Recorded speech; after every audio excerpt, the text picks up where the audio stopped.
Hi guys, James at Rampant Lion Reviews again for you today with another beer review. For this one we are going to head down to Manchester once again, and this is another one of the beers that I picked up on my trip down there to meet my fellow beer tubers. So for this one we're going to stick to the Piccadilly Beer Mile, and we're doing my first beer review from Track Brewing Company. So this one is called the Going to the Sun. It's a New England IPA, comes in at 7%. It had 3.9 overall on Untappd when I checked it out earlier, and I think it was a 91 that it had on Rate Beer as well. But this one should be quite interesting. It's hopped with Citra and Victoria's Secret, some really nice hops in there, an Australian and an American one. And from what the guys were telling me when we actually went to Track Brewery, a few of them were drinking this beer and said it was pretty nice. And this brewery, of course, are quite well known for their New England and West Coast style IPAs that they've been doing. This, of course, is definitely an IPA brewery more than anything else. So, as always, looking forward to trying this one, and I hope you guys enjoy my take on this beer. As usual then, I'll tell you a little bit about the brewery. If you want to get straight to the tasting, just fast forward.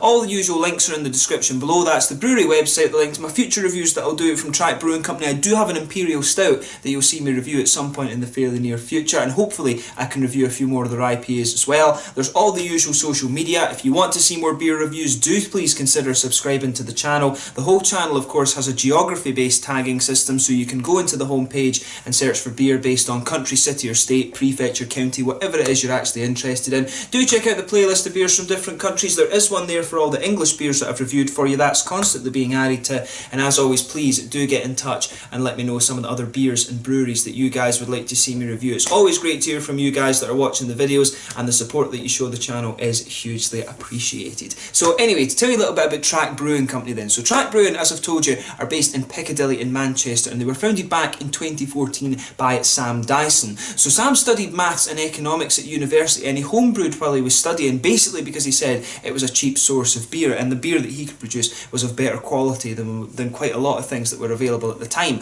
But over the time he grew really fond of the science of brewing, and he liked this idea that it allowed you a lot of creativity, but you still had this very, very central process. He said that he loved the fact that you only had 4 kind of basic ingredients, but there was so much within those 4 ingredients that you could do, like hops, yeasts, and malts, and all these sorts of things. He just loved the room for experimentation that you had with brewing. But he remains the head brewer at the brewery, but they also have another brewer now who is called Matt as well, and at the moment they seem to be doing a lot of collaborations. They were over in Copenhagen recently at Fermentoren, and they were doing, from what I saw on their Facebook page as well, they did a collaboration with Flying Couch Brewery as well. So maybe I'll bump into these guys when I head back over to Sweden in August. But the brewery itself is located on Sheffield Street, very, very close, of course, to the Piccadilly station in Manchester. There's lots of different food producers around there, and there's lots of different breweries around there as well. There's Cloudwater, there's Alphabet, there's Track, of course, as well. There's quite a few different breweries kind of going on around there. But every Friday and Saturday, they do open up the brewery as a tap room as well. I think it's from like 11:30 until about 10 at night and things like that they open. Friday and Saturday, sorry, not Saturday and Sunday. But I do recommend that you go and have a taste of some of their beers. They do seem to be very, very prolific. They've always got new bottles coming out and things like this, and there was about 6 or 7 different beers on tap there. Like I told you, I've got a bottle of one of their Imperial Stouts to have a look at in a future video, but I think I tried a beer when I was there called Denali. It was a single hop IPA, and that was a really interesting hop. It was this really kind of strange sort of kiwi herbal thing. It was a really, really well done beer. Not sure I'm such a big fan of the Denali hop, I have to admit, but the guys who, I think it was Harry and Rob, had a little glass of this one, and they thought it was really nice. So I'm looking forward to having a go at this beer. But they do some really good IPAs from what Rob at Hopscene tells me, and I'm glad I'm able to review one of them here for you on the channel. So that's all you need to know about the brewery just now. If you want to keep up to date with them, check out their website in the description below, but probably Facebook is better for these guys. They do update their Facebook quite a bit more than they do their website. But yeah, so this beer, as I mentioned to you at the start of the video, this one is a 7% New England IPA. It's hopped with Victoria's Secret and Citra. Victoria's Secret, of course, really nice Australian hop, tends to give you some kind of passion fruity and pineapple notes. Citra, of course, is a really famous one that gives you mangoes and kind of lychees and things like this. Both really, really nice hops. So there you can see the artwork on this one. Nicely presented, this one. All the artworks that they have on these beers are kind of quite similar. It's this sort of modern abstract sort of style of artwork. I don't even know if that's the right term. Peter, of course, at the Clueless Drinker, is more up to date on his art forms and all these things, so he's the one to ask about that. There you can see on the bottle cap, this is the Track Brewing Company symbol. Nicely presented beer, this one. You can see that's on the bottom of the thing there. The brewery, as I mentioned, is on Sheffield Street. It's in a little kind of industrial unit. There you can see Track Brewery again, and it tells you a little bit about the beer on the side. So best before the 30th of June 2018, so it's well within date when I'm going to review this one for you. I think this bottle is only maybe, I was in Manchester about a week ago, so it must only be about 2-3 weeks old, something like that from what I gather. But let's get it out and we'll get on with the tasting then. Nice smoky opening then. You can smell some of the fruity notes off that, and we'll get it out and into the glass. That looks really nice actually. Sugar up the last little bit. And in we go. But yeah, I have to say, nice looking beer, this one. So yeah, as you can see, and as you would expect from the New England style IPA, it's poured a nice, it's actually quite a bright yellow, this one. Solid finger of a frothy, I would say perfect white head on that, not even creamy in the slightest. One or two big bubbles sticking towards the side of the glass, quite a few little ones just going up towards the bottom of the head. And as you can see on the camera, that's a completely hazy IPA. One or two big bubbles, as I was saying, and quite a few wee ones just going up towards that head. That head's just fading away. That's going to be a very thin, foamy layer quite soon actually. But yeah, it looks really nice, and you can smell some of these nice citra notes coming off this. The lychees and things are really obvious in this beer, but it smells lovely. So let's take a closer look at the aroma then and just see how we get on. I'll tell you something. First thing that you're going to notice about that beer is how prominent the oats are. That oaty smoothness really jumps out at you for me. When you're a bit further back from it, if you go like this, you do the chemistry waft that I keep doing in my videos these days. If you do the chemistry waft to it, that's when you start to get some of the fruity esters. But when you actually go in close to it, it's the oats that jump out at you, I think. Yeah, definitely got this nice oaty smoothness to it. I think there's a little bit of wheaty character in there as well. The oats actually smell really nice in this one. Definitely the oats are kind of jumping out at me. But yeah, oats, a little bit of wheat I think as well, sort of wheaty, white bready kind of thing. And I think there's a wee bit of a biscuity sweetness, but that's very minimal. It's definitely the oats that are kind of pushing their way out of the aroma of this beer. There's some nice, as I say, there's some nice fruity notes to this one. For me, it's the mangoes that are kind of jumping out a little bit. The passion fruits. Yeah, not so obvious. It's got a good little bit of a grassy quality to it. In terms of the aroma, I would say this beer definitely leans a little bit more towards the malty side of things. Like I say, the oats are jumping out of this, but when it first came out, it was the fruity esters that were coming out quite nicely. There's a little bit of a kind of floral, grassy thing going on. You can't pick that up much in the aroma. I'm sure we'll get more of that in the taste, right enough.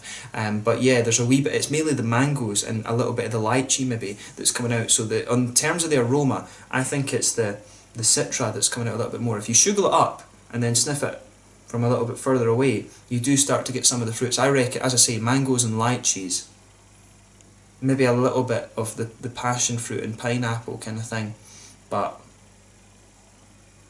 yeah, the fruit on this one really isn't that prominent. It's definitely more of a malty aroma to the New England IPA, which is quite an interesting one. So just take a little bit of time and enjoy that aroma for yourself and see how you get on.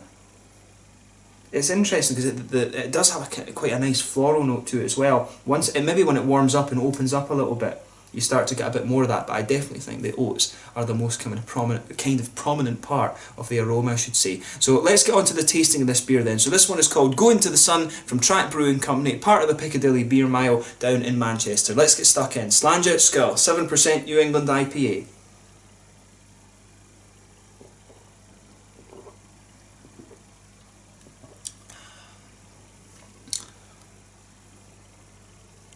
Yeah. That's nice. I'll tell you something though.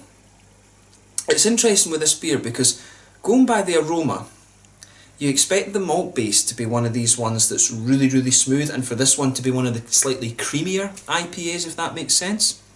But it's not really. It's actually one of the more kind of hoppy and kind of bitter, sort of crisp ones that I've come across recently. So it's interesting that how you get some beers that they smell quite a bit different. from what they actually taste like, if that makes sense. I mean, in terms of the flavours that you'd expect, everything is there. Don't get me wrong on that. It's just the way round that things kind of come. So this beer is definitely a slightly crisper New England IPA than I was expecting.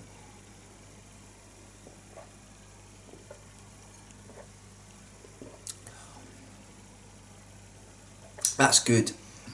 Honestly, the other IPAs that I had, I forget what the other one was called. I want to say it was Sonomo or Somono, something like that. They're pale ale. I had a little bit of that as well, and it was really, really quite nice. What we were doing in Manchester was going around the different places and drinking halves, and the pale ale was really nice. As I was saying, the Denali that I had wasn't such a great fan of the hop. You could tell that it was a really well done beer, but the hop flavours for me, I wasn't so keen on that one. But with this beer, you know, you're going to get a really good IPA when it comes to this brewery. So if you're into your sort of Cloudwater beers and things, Track from Manchester are definitely another brewery you want to check out. This is a cracking IPA, I'll say that straight up about this beer.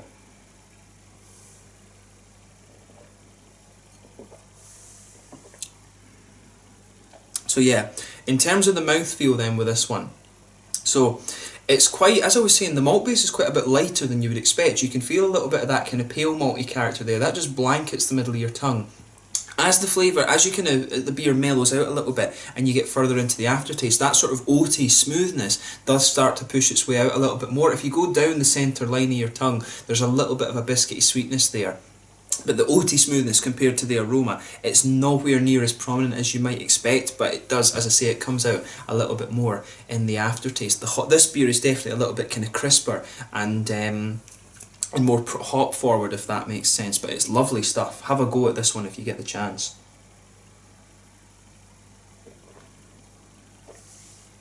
So yeah, hoppy side of things, back corners of the palate, teeny tiny little bit of earthiness. In front of that, a little touch of a herbal quality, but then as you push further forward along the sides of the tongue, it definitely gets a little bit more kind of spicy and floral, and then round the very front curve of the palate, of course, it's a little bit lighter and sort of grassy. Just go behind that front curve of the palate, and that's where you get this nice little oily bubble where the nice juicy kind of fruity esters start to come out of the beer. With this one, you can feel that kind of passion fruity base. I always find that passion fruit and grapefruit give you these kind of almost like dark tropical fruit flavours. With this one, you can definitely feel the passion fruit kind of underpinning that. That's the Victoria's Secret. As I've told you before, Citra for me always gives you this nice juicy mango flavour, and you do start to get a bit of mango out of this as it kind of progresses on a little bit. Like, you've seen how long it was since I took a sip. I'm actually starting to get a bit of lychee and kind of gooseberry. These are the kind of more complex flavours, the sort of after flavours, if you like, that you get from Citra, and those are sitting there on the tongue,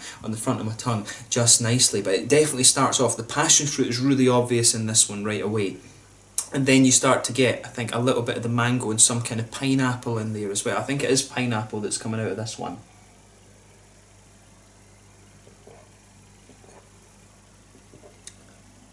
Yeah, I would say you can feel a little bit of the pineapple there just behind the very front curve of your tongue. Definitely a little bit of passion fruit for me, some sort of mango-y flavours. Mango, of course, the Citra, no matter what you mix the Citra with, I always find it comes out. It gives you this lovely mango flavour.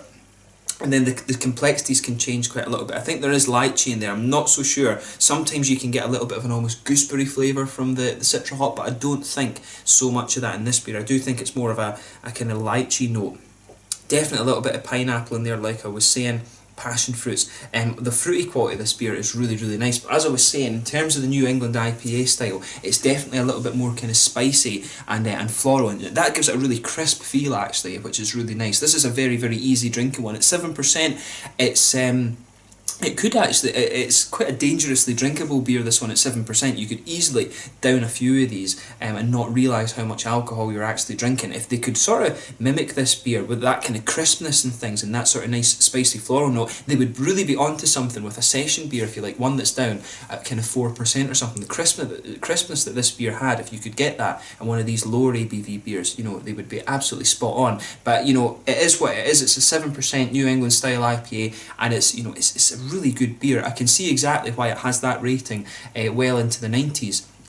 Personally, you know, 91 for me it had on Rate Beer. I think that's a little bit low for this beer. I think it should be up around kind of more the sort of 95 region. And for me, I just like that bit of crispness that it has. It works really, really well for the beer. But maybe that's the thing. As I was saying, in the aroma, you get the impression that this beer will be a little bit more oaty and smooth. And, you know, you do find that there's trends and things like that with Rate Beer. Maybe the ones that are a little bit kind of smoother and are a little bit more creamy and things are the ones that get slightly higher rated, but I think the hoppy, spicy note that this one has is what makes it a little bit unique. So I would want that one rated a bit more highly than it is, and it's a good choice of hops. Both of the hops, sometimes if you use so many hops, you can just, you know, overload the palate with different fruit flavours and things, but you've got a nice mix here. As I say, you've got pineapples, you've got a little bit of mango, passion fruit, and you get some of the lychees as well. You've just got a nice fruit mix in this one. You're not taking it too far. So I think a good way to describe this beer is that it's sort of, it's very kind of straight down the line, but it's very, very well done. I've said that about quite a few beers recently,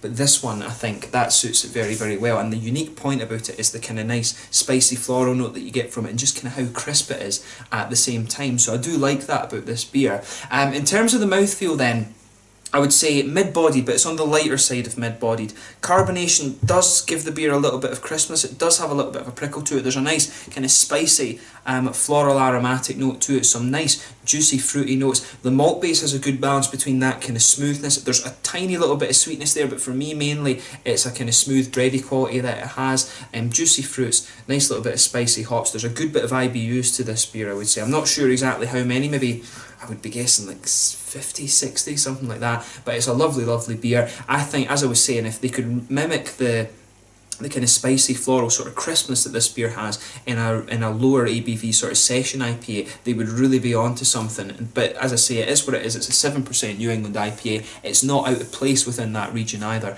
It's a really, really well done beer, and I certainly wouldn't hesitate to drink it again. So yeah, if you get a chance to have a taste of the Going to the Sun New England IPA, have a go at it. And if you get a chance to try any of the IPAs from this brewery, from what I gather and from what I've experienced, they are very, very good. They are quite prolific, so kind of like Cloudwater, they will produce a lot of different things. So if you get a chance to have a go at some of their beers, I recommend that you do it. And I'm looking forward to having a go at their Imperial Stout as well. As I always say, with a brewery, it's always a good idea to try something from the lighter side of things, like an IPA, and then something from the darker side of things, like an Imperial Stout or a Porter or whatever. So I'm really looking forward to my review where I can see how these guys do the dark side of things. But a lovely, lovely beer, and definitely a brewery that you want to check out. So yeah, this one was the Going to the Sun New England IPA from Track Brewing Company down in Manchester. Lovely, lovely beer. So once again, thank you for watching my beer reviews. Until the next time, please like, subscribe, share, all the usual YouTube stuff. Do check out my social media. Let me know your own thoughts on this beer in the comment section below. Let me know what your favourite beers are from Track Brewing Company as well. And do let me know any other beers and breweries that you guys would like to see me review. Let me know if there are any other kind of New England IPAs like this one that have that nice kind of spicy floral crispness. I think that's definitely the unique point of this beer.